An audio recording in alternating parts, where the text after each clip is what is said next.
"Hey dad, can you give me a ride to my baseball game?" "Nope, I fucked something up on my car and it's not operational right now." "Well, why don't you fix it?" "I tried to, but when I went to the junkyard they wanted $80 for what should cost about 30. Why don't you just do what Paul did when he had the same problem?" "What did your brother do?" "Well, he needed a new part for his car and the junkyard by Shea Stadium won't give it to him for $25, so he left, and we came back at 3 a.m. to steal it. But they locked the junkyard at night, and that fence is 30 feet high." "Yes, but we caught a break. It was pouring all night, so he dug a hole like a fucking gopher in the mud and slithered under the fence to gain entry." "They also have a guard dog." "Yes, he brought him a giant sack of White Castle hamburgers and laced them with NyQuil and hurled them all over the junkyard, then got down on his hands and knees like a White House intern and began frantically searching for what he needed under the car. The longer he was there, the more he sunk into the mud and the filthier he got. It took him a good 15 minutes, but he eventually got it, and by the time he got back to the car,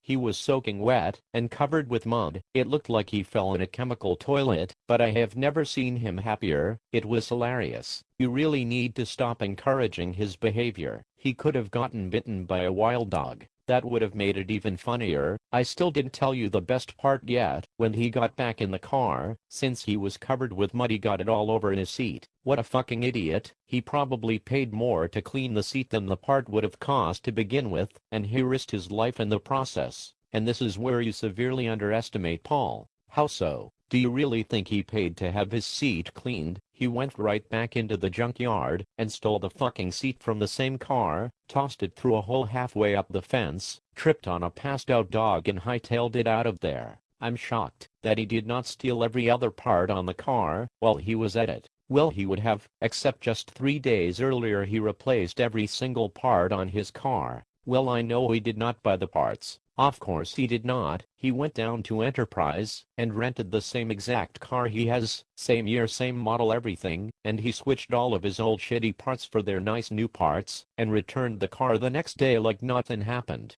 "Were they at all suspicious?" "That's the best part. The car he brought back was so destroyed I'm amazed it made it back to the lot. It was puttering, smoke was coming out of it from everywhere, and it was going so slow I think a turtle walked past it as he was driving it. He even switched the tires, so every wheel had a piece of shit spare tire and the car was lopsided. I should have known he was up to no good when he sprang for the most expensive insurance they had. Anytime he buys the most expensive anything I'm on high alert and make sure to lock all of my doors. Oh, and naturally he filled the gas tank up with water when he brought it back, so the gas tank would read the same as when he rented it. By the time he got done with it, that car was not worth $500. Imagine if he ever shows his face there again. The owner would know exactly who did it. Somebody asks about a part for a 2004 Honda, refuses to buy it, and that same night the part he wanted is missing, the seat is missing, a dog has passed out, and there is a giant body-sized divot in the mud under the car.